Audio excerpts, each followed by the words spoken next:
I want to get started, and so we leave lots of room for Q&A and talk, just kind of talk through this. I am in no way an expert in AI, okay? The last couple of years at FinCon, my goal was to figure out how to use this, okay? Use it before it uses me and replaces me, right? And I feel like I've really got a good handle on how to use it, and it's saved my sanity, like I said, so many times over the past year and a half that I've been using it. And not just from the business perspective, but my own personal therapist, and it's been great. So we're going to get started, talk through a couple of these. I'm gonna go through some of these first few slides because I know we've had about 10, 15 AI sessions here at FinCon. So you've probably seen a lot of these before, right? And it comes back to, as creators, solopreneurs, most of us, we are the company. We are everything there. So you have to be finance, you have to be marketing, you have to be the content, obviously, you have to be editing, production, all those things. And you're not great at everything. Shocker, right? So what happens when, one, you just don't have time or can't or the funds to manage a whole team behind you, or you just don't like to. That's been my problem, is I've never liked to manage people, okay? And so, I've always felt it was easier just to do it myself. Well, you can't do it yourself, okay? In 2017, when I started YouTube, or 2013, when I started blogging, maybe you could do it yourself, and it was manageable because there just wasn't quite as much competition. Now it is ultra competitive, and you need that team behind you. If you don't want to manage other people, then you can manage the AI. So I got my little robot. It's AI because I got a robot on there. So exactly. One of the questions I always get is, how far do you go in use of your AI? Okay, what is it doing for you? Is it writing your scripts? Is it doing everything for you? And is it cheating? Because I think we all feel a little bit of that guilt. The guilt that we're letting AI do our job for us, and what use are we? Okay, and it's a good argument for the case of, is AI going to replace us? Well, if AI is doing everything for you, then yeah, it's probably going to replace you at some point.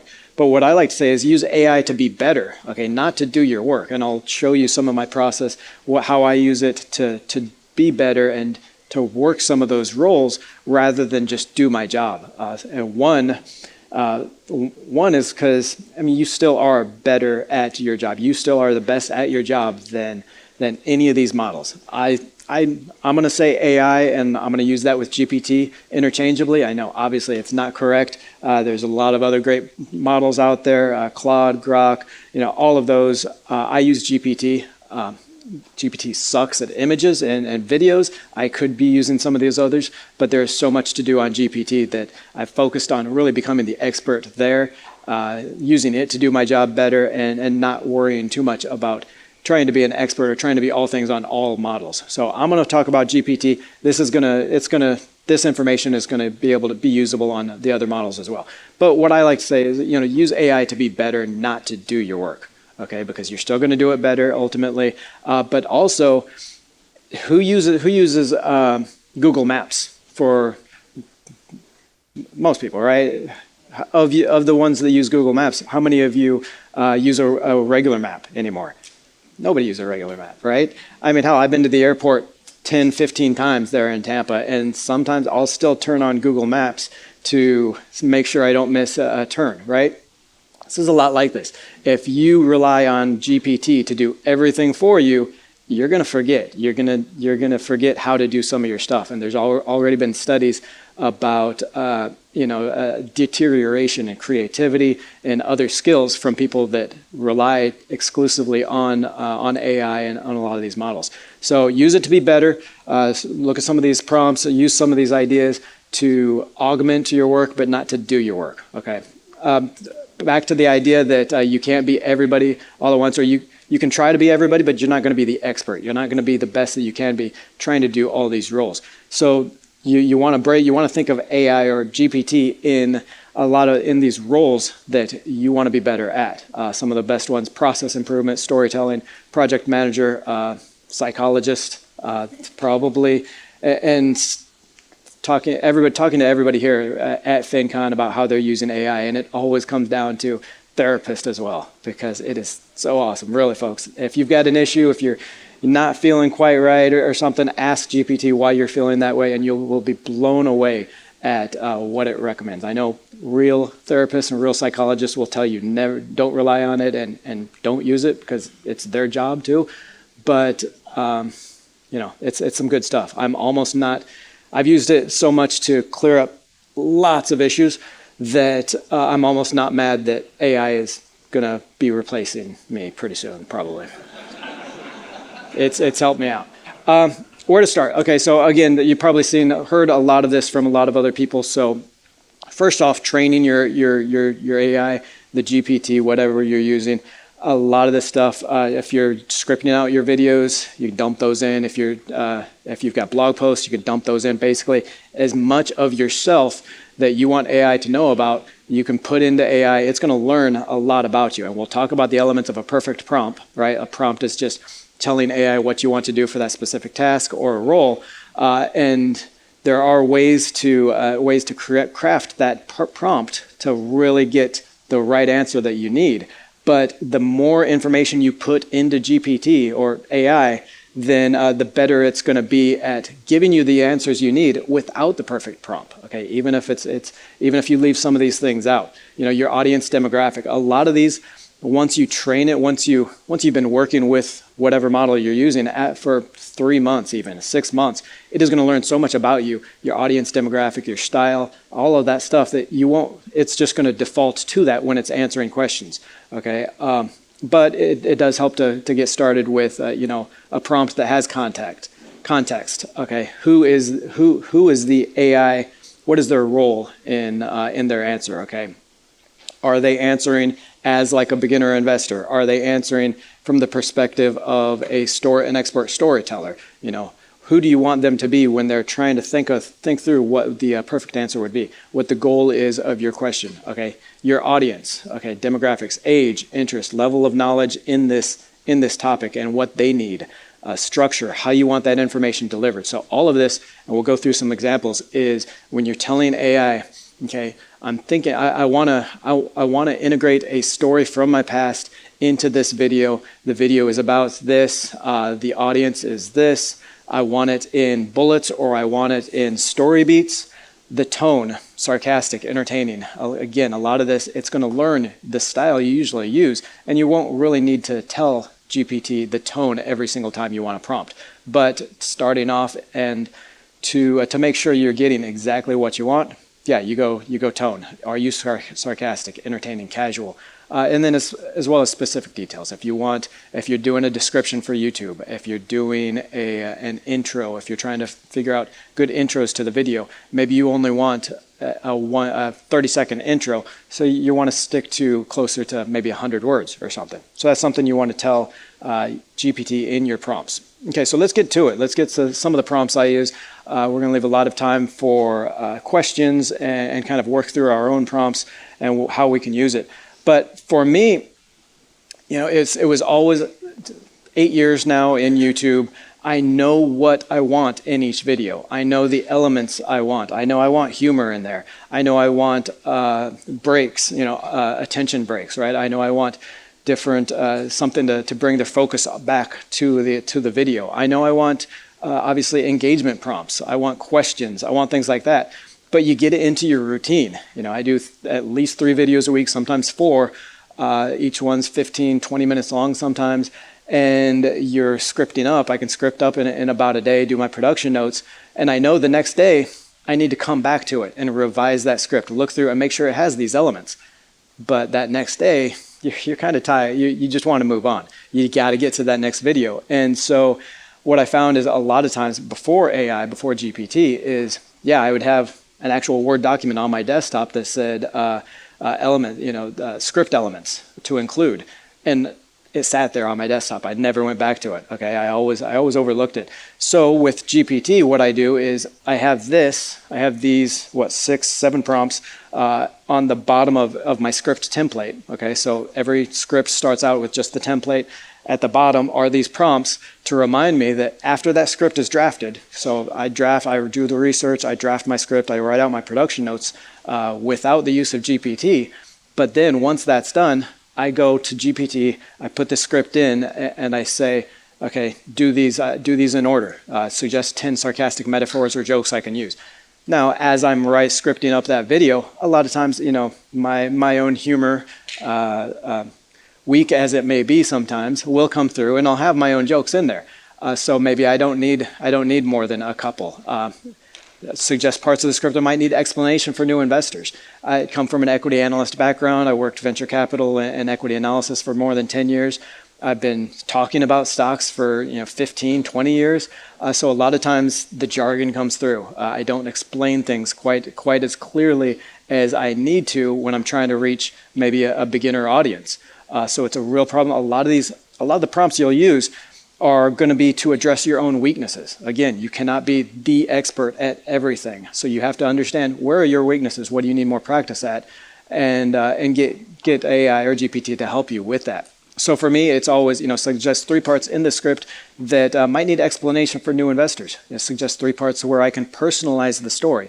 Another one for me, as an equity analyst, I'm all numbers, right? I am this, and this.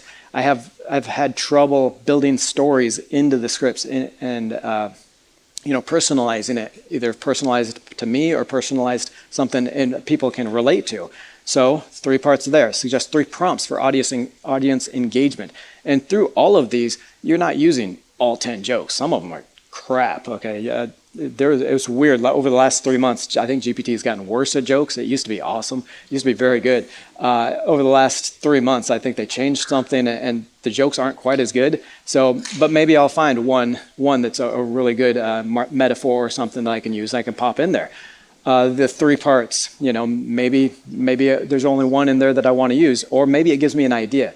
A lot of this is just kind of an iterative process where you ask for suggestions from GPT, it'll suggest stuff, and that'll spark some kind of creativity in your own head that, oh yeah, okay, I do it. This just makes it more certain that you come back and you do these element scripts instead of, like I did, forgetting about them for every single one. I use it to create my tag list. I'll do, create a 500 character tag list.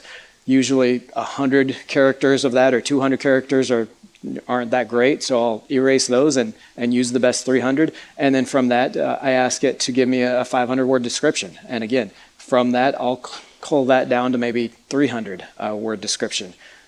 And again, so within these prompts, without emojis, without bullets, without talking about some of the stocks I'm buying, in that, you do have to give it some context to make that perfect prompt. Okay, let's talk about AI as a storyteller, because I feel like not just am I getting older and forgetting half of my life here, then I've never been a great storyteller. And I know that is so important to creating that connection. So, I want to go back to in each script after it's already drafted. And if I haven't really created a good story with a story arc through that video, then I want to get some help. So I created a custom AI, and a lot of these you can just use just a basic chat, right? But there is the option, you can also create a custom AI, and we'll go through here. Oh, hey, I want to bring this up. Okay, now I didn't do the obligatory about me because it doesn't really matter, right? What I do want to say is I set up this Google form. If you're interested in collabing with other YouTubers, not just me, any other YouTubers here at FinCon, this is a Google. You put in your name, your channel, your email, contact. That's all going to go into a spreadsheet that everybody has access to. So, and then, reach out to people, do collabs. I feel like 2017, 2018, when I was first starting YouTube, it was all about the collabs. That's how we grew channels, right? And now 8 years later, over the past couple of years, people just don't do them anymore. People have gotten so siloed and scared of losing their audience. But if anybody could see your audience's watch history, it is all over the place. They are watching more than just your channel, right? So why not do some collabs? And I got some suggestions on there, interviews, shout outs, mentions, some very easy ideas for collabs that you can do and grow together. It's what is this? Collaboration over competition. Right? It's all about triggering that YouTube suggestion engine. Okay, YouTube's going to see, oh, hey, viewers are going from this channel to this channel and vice versa. I've done collab campaigns 3 years, 4 years running every year without fail. 3, 6 months afterwards for that period, at least for that period, sometimes longer, you see suggestions rise because you're triggering that algorithm. It's one of the very few ways that we can kind of manipulate the algorithm to get it to do what we want it to do. So fill out the form. You're going to see the link to the shared spreadsheet afterwards, and use that. But so here's my custom, my project GPT-4 storyteller. Okay, and when you're setting these up, you can train it to exactly how you want it to think about as a storyteller. You could tell it about, and so you can add files. You know, trains it in your voice, in your style, your tone. You can also tell it, you give it instructions as far as what it is. You are an expert storyteller in the form of Matthew Dix or Jonah Berger, some of these great storytellers with storyteller books. And what's great about it, it can actually, it'll search the internet and it'll learn those storytellers, their style, the story beats that they use, the elements of a story that they use, and they'll help you craft your stories into that. And like we said, you see some of these, I put in a whole autobiography, my life stories in here. So a lot of times it'll suggest things from my life to craft into a story that's relevant to a video that I hadn't even thought about. Okay, and it'll start doing that. But to get started, when you're training your GPT, I recommend going through and just starting out with the inflection points in your life. Okay, so if you're a budgeter, the big budgeting mistakes that you've made, the epiphanies and the big times in your life that relates to that, putting that in there so the GPT can learn those stories about you, and then it's gonna be able to bring those up more easily into a story. But if you go here, the first one that I did, so you can kind of see, so you are an expert storyteller in the style of Matthew Dix, Storyworthy. Okay, great book out there. Storyworthy is a great book. Contagion by Jonah Berger is another great book for storytelling. Story Brand by Donald Miller is another one to kind of learn that idea of storytelling. But again, with AI, it's going to help you. It's going to be your own personal storytelling tutor. So you kind of tell them where every story comes in 15-second moments of epiphany. So that's kind of context of how you want the story delivered. Integrate personal stories into my video scripts, increase viewer retention, what you want out of it. Create a personal bond with viewers. Okay, so you're training it, or through the context of this prompt, you're telling it what you want it to do. And then, so again, and it'll even guide you to, okay, this is what I am as a storyteller, this is what I need from you, and kind of that integration and that workflow. So again, after I'm done with my scripts, with my rough drafts, if I haven't already gotten a story, again, AI is not to do your work, it's to help you. So if you can come up with some great jokes in your script, if you can come up with your own personal story that relates to the script, and you've got your story beats out, hey, you don't need it, you're great. It's still gonna help you craft that, help you detail that story.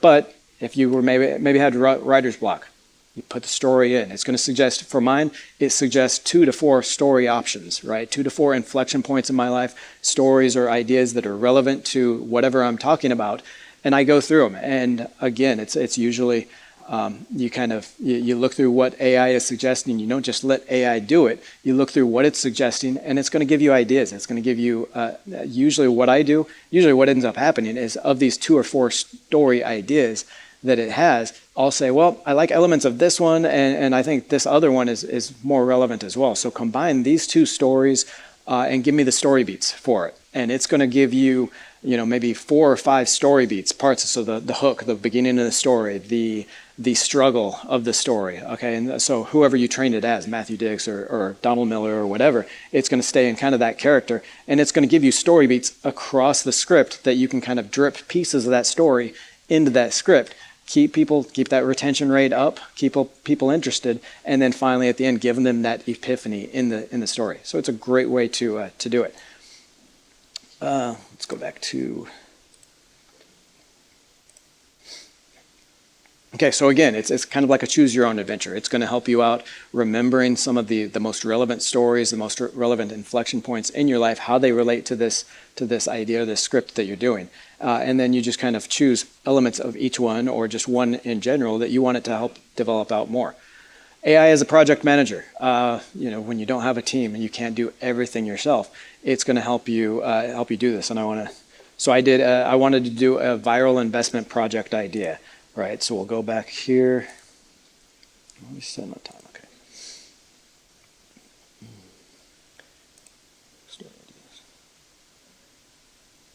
Okay, so I wanted to do something with a little more virality, okay? Jonah Berger in Contagion talks about the elements of what causes something to go viral, the elements of that contagion. And he talks about things like giving people something that's going to make them feel smart by sharing it, things like that. So I wanted to create a video in that theme that had those elements of virality. And drop here. Okay, so I wanted to design a project for viral sharing of the channel and want to start with 10 ideas. Again, it's always about getting AI to help you with that iteration, with that ideation process, rather than just, hey, I want a viral video, write me a script and put all the production notes in it. So I wanted to start with 10 ideas. I can get participants from an email list for surveys and responses. The idea is to give participants buy-in to the project by answering questions and offering responses. So they share the resulting videos and channels with friends, okay? If people feel like they have buy-in to the project, buy-in to the video, like they offered some of the ideas, the suggestions that I'm using in it, they're going to be more likely to share it. Say, hey, look, this YouTuber shouted me out in this video because I offered an idea for it. So most of my audience is already investors, but I would like to be able to attract beginner investors as well. Those not started. The project ideas should have a big impact, and I have a budget to produce everything. So, giving it that context that, hey, I do have a budget, so don't just limit it to free stuff that I can do. The surveys and questions will run over several weeks and result in multiple videos about investing in stocks. Give me 10 ideas. So it's going to give you 10 ideas here: investing confessions, America's investing report card, just ideas, the hook, survey prompts, just ideas to look through.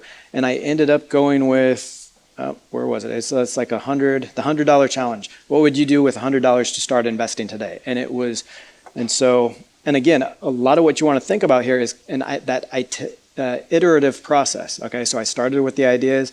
I want to think, okay, in designing this project, it should incorporate where appropriate the 6 ideas in Jonah Berger's book Contagion. Okay, so the social currency, triggers, emotion, public practical value, and stories. So it went back, it knows everything it knows about Jonah Berger's book there, and within each of these ideas, it kind of brainstormed, okay, where can we fit these elements of that contagious viral elements in there, and gave me some ideas there. So basically now I have the ideas, I have the viral elements that can be used within those, and what did I say after that? Okay, I'd like the surveys or the input from the participants to last more than a couple of weeks. So 2 or 3 weeks. So I really wanted a lot of buy-in. I really wanted people to come back to another survey and say, hey, that was a great response. I appreciate it. What do you think about this and this? So I really wanted to build that buy-in for each participant in this, so they would, feel like they had a more collaborative approach into the video and would be more likely to share it. So then it gave me ideas on that. Notice that I haven't even picked the project that I want to do yet. This is just more brainstorming, more, okay, ideas. What do I want to build into this? How to make it more potentially viral. Okay, so I like the idea of putting some of it in a YouTube community post, making it public and drive participation. So basically we had private surveys where they followed a link to Google Forms and they filled out stuff, but I also had things on the community post tab on YouTube to make it a little bit more public. All right, so people saw it, people could offer their ideas there, and bring more people into the other surveys as well. Okay, do you think the project ideas would be particularly better? Or, okay, do you think, at this point, all this information, I was still, okay, which one of these would be really good? Which one of these should I follow up on? So I just asked, which one do you think would be particularly more viral, maybe a top 3 to consider? So it kind of ranked them as far as those elements of virality. the $100 investing challenge. I think that's the one I like. So I like 5, 6, and 8 in that order. Let's develop the $100 challenge and put the other two for afterwards. Remind me, okay, you can, GPT isn't great at reminding you about things. Okay, so it is not, this was 2 months. I think it's been 2 months since then. It hasn't reminded me. So it's not perfect. It's not going to tell you, you can't, it doesn't integrate well with other systems. Though there are ways to do that, but that's another reason why you just can't rely on GPT to do your stuff for you, because there are still cracks in the system here. So, and that's how I started. So, it crafted some emails for me, emails announcing it. It crafted the community post one for it, the idea, the optional series, titles and thumbnail ideas. And so, yeah, so that really gave me the idea, okay, this is the project I like. These are the elements that I want to build into it, and got started with that.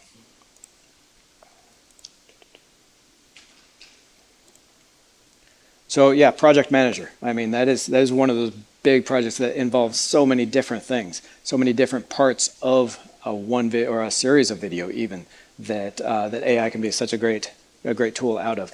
These are just some random notes on cues, some cues that I've used. And that are structured pretty well to give you an idea of things that you can use. You always hear about, okay, give it a job title. Say you are an expert storyteller, or act as a storyteller. Give it even more context about what kind of a storyteller or what elements of a story you want it to hear or want it to suggest. So act as a storyteller in the style of Matthew Dix from Storyworthy, or Jonah Berger, Contagious, his elements of what makes a post go viral. Be specific in the skills that you use for it. Again, what you want it to answer you as, and what it looks for in the role. Okay, Tree of Thought is an interesting one. I haven't worked on this, haven't used this quite as much, but it's an interesting approach to it. Let's solve a problem. Let's solve. I feel like my videos just aren't getting shared very much. Let's solve that problem by exploring branch solutions into it. So I think this is a way of just trying to get the AI, the model, to think through a little bit more iteratively itself, instead of you having to go back and forth with it. So it's going to explore, five solution branches. It's going to think through a little bit longer for each branch, outline chain of thought, branch quality, choose the best, and justify the choice. Again, I haven't used that one quite as much because it's pretty intense. This is one I really like. The interview prompt, ask me 10 questions to uncover, why my videos aren't getting shared very much. So it's going to offer 10 questions. You're going to answer those 10 questions. And again, it's using AI as a resource, as an assistant to help you work through a problem, rather than just say, man, my videos just aren't getting shared. Tell me what to do.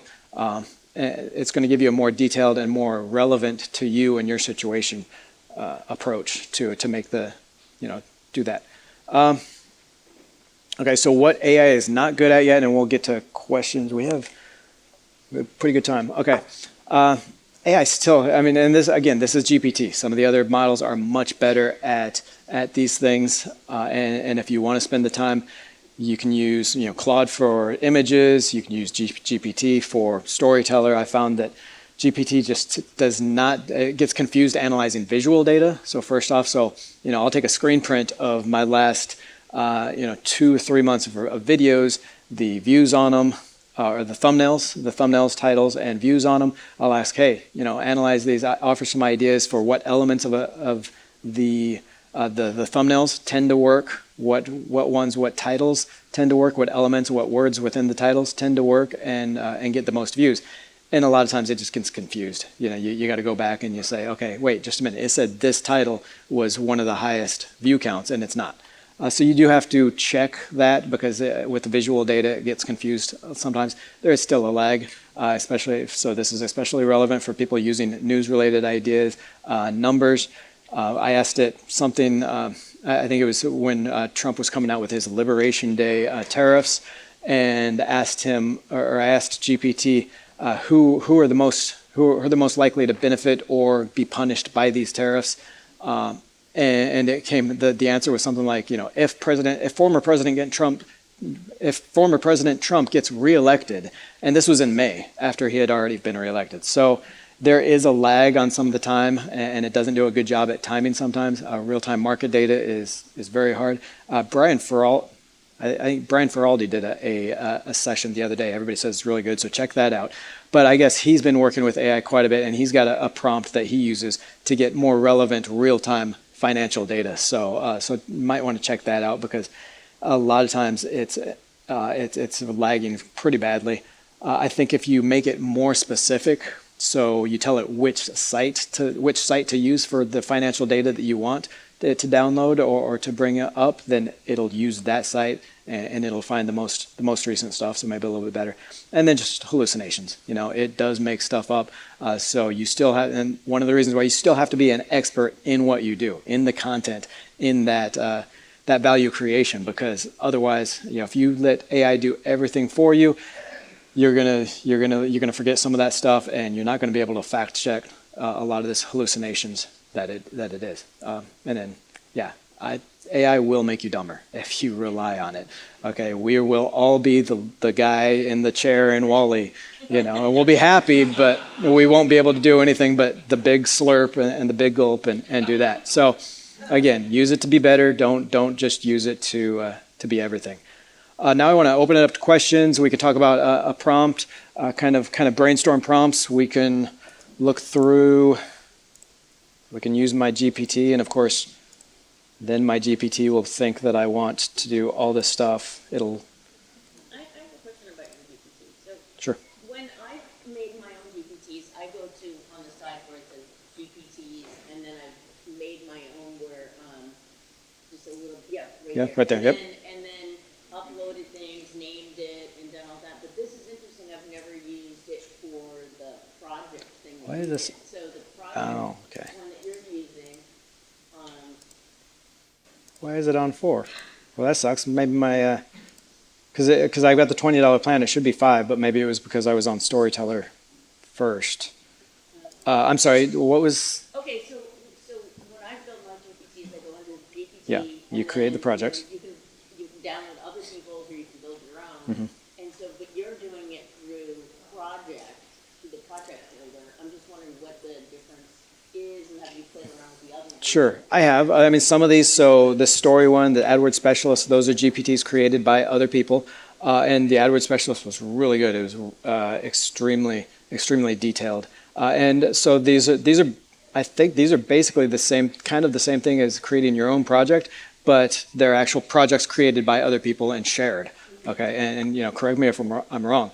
I don't know anything about AdWords. I've used AdWords a couple times, a few times in the past, but I don't know a whole lot about it. So I'm going to defer to somebody that knows AdWords, uses it well, and has set up their own GPT. So yeah, you go to here to GPTs, you search for it, and you can download it, or you can use it here. What I was saying was, like, if you go back to that, you can click on create and then make your own GPT. Okay. Up in the corner. So the difference between creating your own here or using it here? Yeah. Couldn't tell you.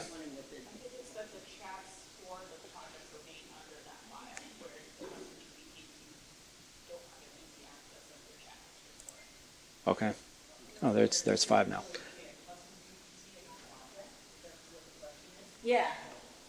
All right, so custom GPT, imagine it's like your voice, right? You're uploading all your content, so every time you go in there, it knows what you sound like already. Yeah. A project is like, okay, I'm going to make a new course. And you're going to put all that into a project, and it'll have all the information, so it just searches within the project. Okay, thank you. Yep. Excellent. See, collaboration. That's the way. What other question? I mean, you can see it. So I've done projects, social media manager. I've got a lot of these projects set up that I want to keep coming back to. But then a lot of times it's just a daily chat. I used it. I did video interviews today in the video booth, and it was last minute things. I didn't have time to really think through. Okay, what are the best questions here? So I just asked GPT. And this is probably one instance where you can let GPT do a lot of your work for you. So I was investing Shay, and I'll use the audio. So it's not always perfect audio, but Shay from Humble Trader. What questions are some of the questions I could ask about investor audience that my investor audience doesn't know about, because I don't do day trading. And most of my audience doesn't, but I know they're interested in it. So I wanted to give them, some good questions and some good follow through on those. And it gave me some great questions on what to ask her. What else? Here we go. Back here. Go ahead.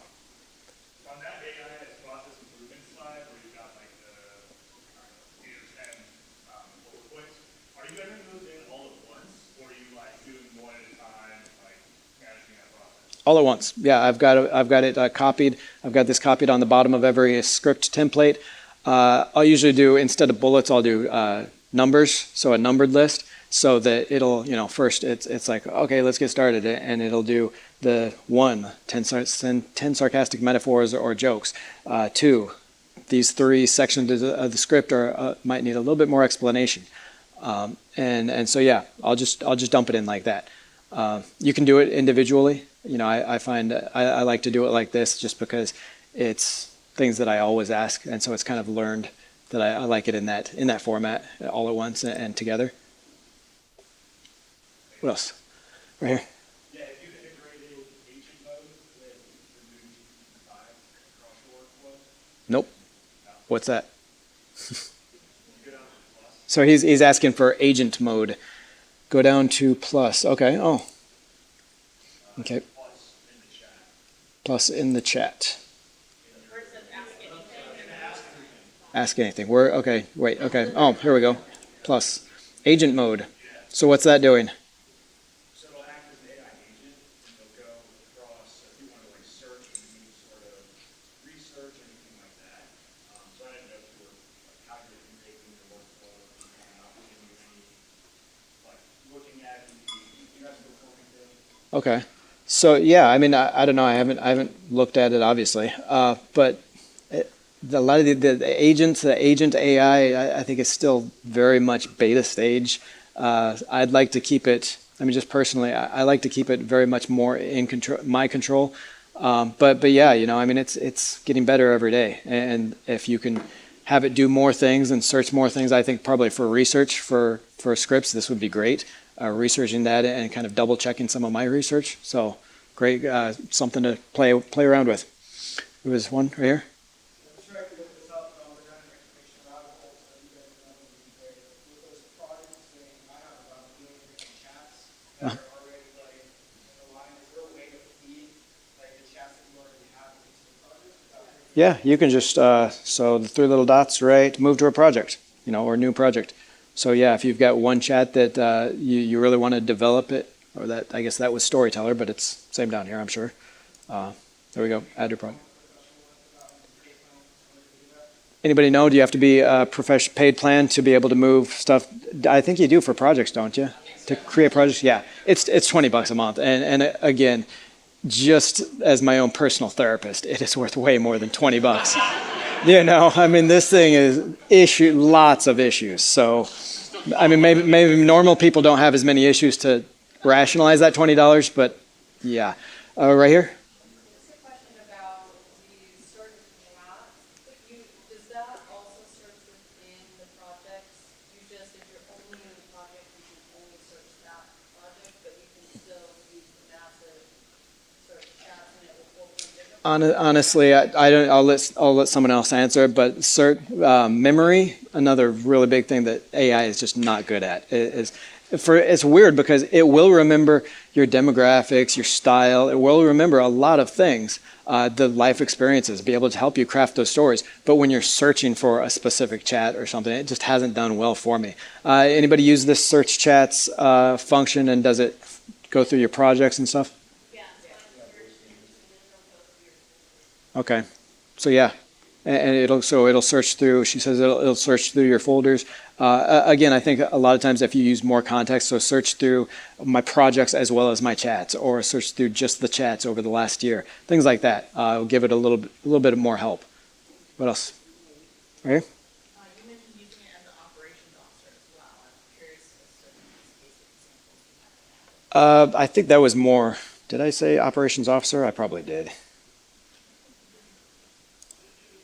Okay, operations officer. I probably meant operations process, more the process side of it. Operations, I mean, it can be anything, really. It is amazing, the things that it can do and how it can help you organize things. And again, it's because we have to be everything. And even if you are trying to be everything, you're not going to be great at everything, and probably not going to be good at everything if you try being that. So give it different roles. You can see here, I've got lots of roles that it plays. So it's a storyteller, it's my social media manager, it's the production assistant, and I could probably do one. Does anybody have like one project or one agent or one project where it is all these things, or is it best to keep them separate, like storyteller separate? You are just a storyteller. I've kept them separate. I think that's probably best. Which is weird because it's still GPT. It should be able to do all these at once, but for some reason, giving it a specific role is best. So what do you want it to do for operations officer?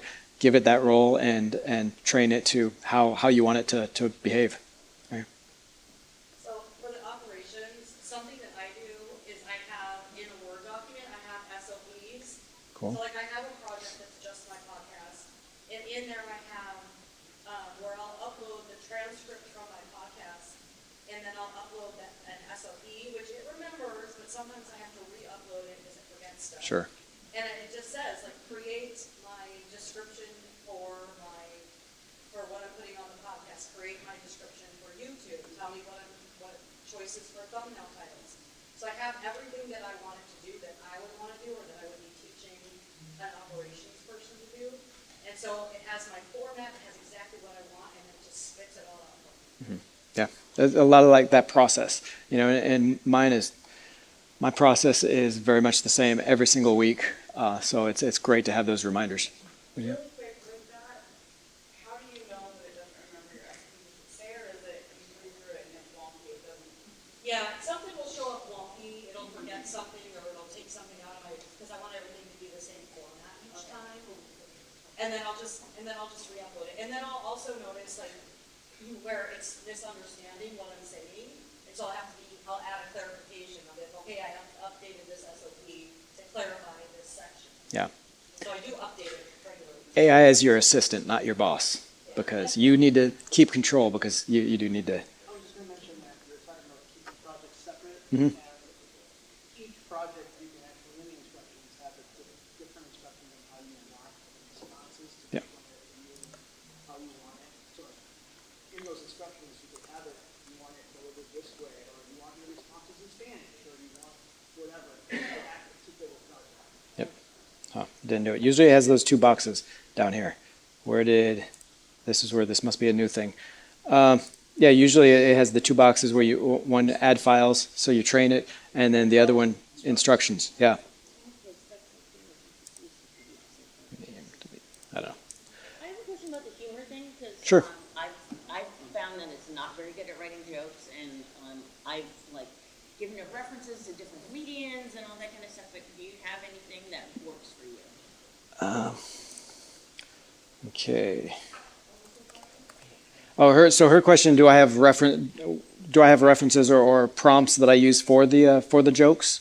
Yeah. Or- So how do you get it to give you comedy that you actually love? Because I've never had any luck with it. A lot of times it's just shotgun approach. Give me like that. Give me 10 sarcastic jokes that I can fit in here. Or if I'm at a point where I know I want a metaphor or something, then I'll say, hey, give me 10 sarcastic metaphors or jokes to finish the sentence. As cheap as, and it'll give me 10 ideas. And again, I don't know what happened, but it does seem like 3-4 months ago something changed in the model that the jokes aren't as good. So maybe I some. think it's trained on dad jokes.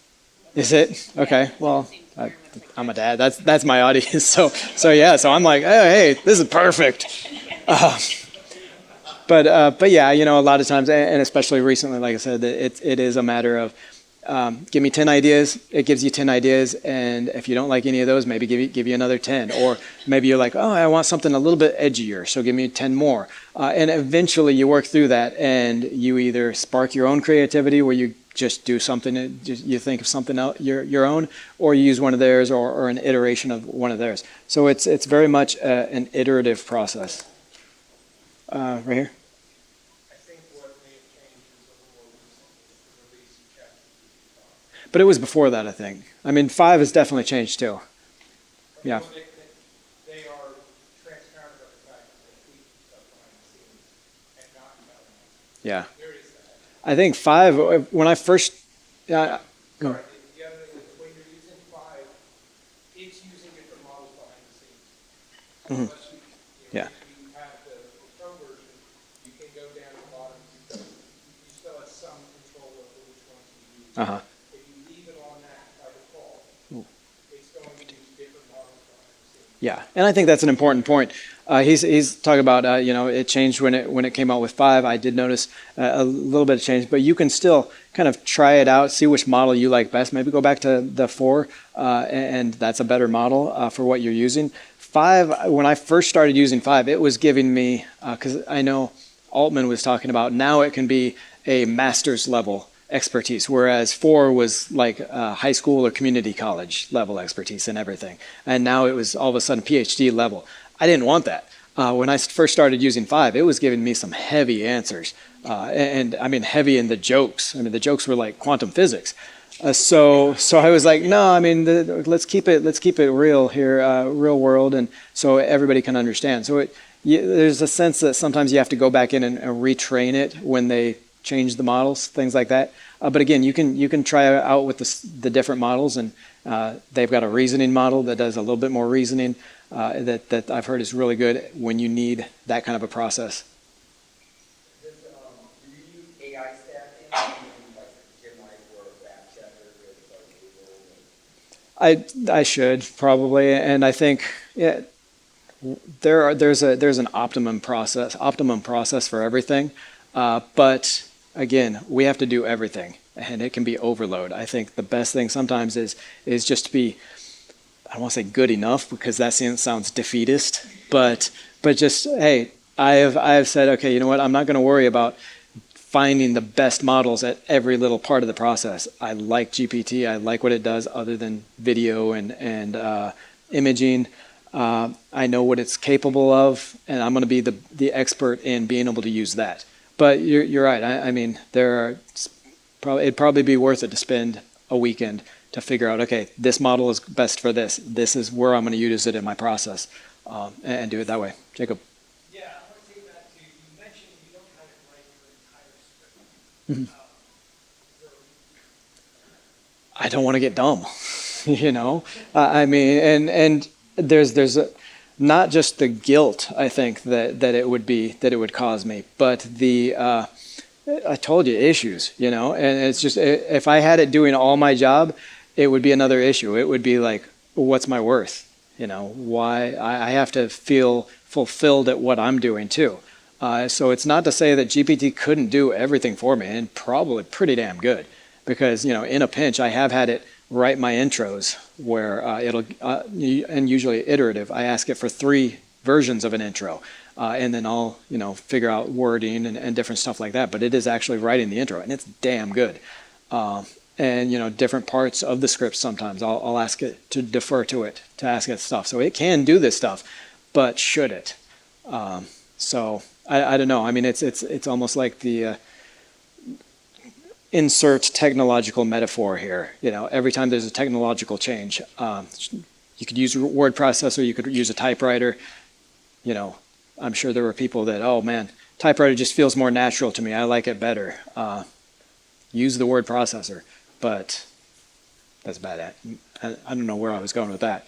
Yeah, I want to do some of my own stuff to feel better about what I'm doing. But a lot of times, yeah, I'll put it through. I'll write up my own intro and then put it through that, and say, hey, give me 3 iterations of this or 3 alternatives. And then I'll go through and be like, wow, yeah, that's pretty damn good. I'm going to use that sentence instead of what I've got written. So I still did the work. I still feel good about myself. I don't have my daily affirmation. But I get a kick-ass script. Yeah, feel free to, I mean, if you guys got other things, I'm just kind of hanging out. What it was, so yeah. We got any more questions? Any others, follow-ups? No? So hit me up. I've got my email in the end of this if you want, or it's also on that collab thing, the collab spreadsheet. My email will be on there if you want just talk YouTube or ask me any questions. So I appreciate it. Thank you.